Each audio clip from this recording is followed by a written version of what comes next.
America అధ్యక్షుడు వచ్చాడు మొన్న, జో బైడెన్ 10 సంతకాలు పెట్టాడు. ఆ 10 సంతకాల్లో 3 చెప్తా ఒక్క నిమిషంలో. 3 సంతకాలు పాపిష్టి సంతకాలు పెట్టాడు. అది నీ ఇంటి పక్క కూడా వచ్చింది. ఇప్పుడు చూపిస్తా మీకు. మన భారతదేశం వచ్చింది సుప్రీంకోర్టు ద్వారా నీ ఇంటి పక్కకి, నా ఇంటి పక్క కూడా వచ్చింది.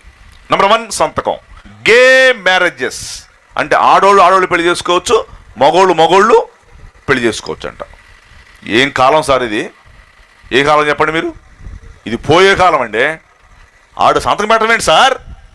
సిన్, పాపము వచ్చేస్తుంది.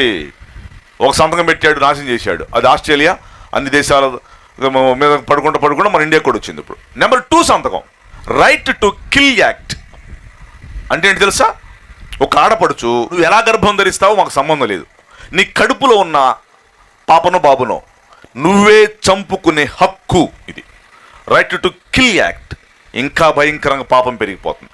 నెంబర్ 3 సంతకం, సండే లా, క్లైమేట్ సండే అంటే ఏంటంటే ఎవరు ఆదివారం రోజున Sunday, S U N sun, D Y day, sun S U N sun, ఆదివారం సండే రోజున ఎస్యుఎన్ సన్ కాబట్టి పొద్దున్న లేచి సన్కి, సూర్యుడికి దండం పెట్టండి.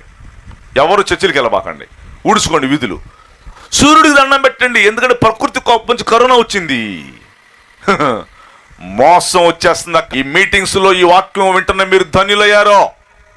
హల్లెలూయా.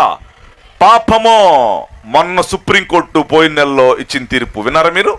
వ్యభిచారము నేరం కాదు, అదొక వృత్తి, వాళ్ళని చేసుకునేవాడని తీర్పు ఇచ్చిందండి సుప్రీంకోర్టు. మన భారత సుప్రీంకోర్టు. మన ఇళ్ల పక్కన కూడా తయారయ్యారు వ్యభిచారం చేసే బ్యాచ్.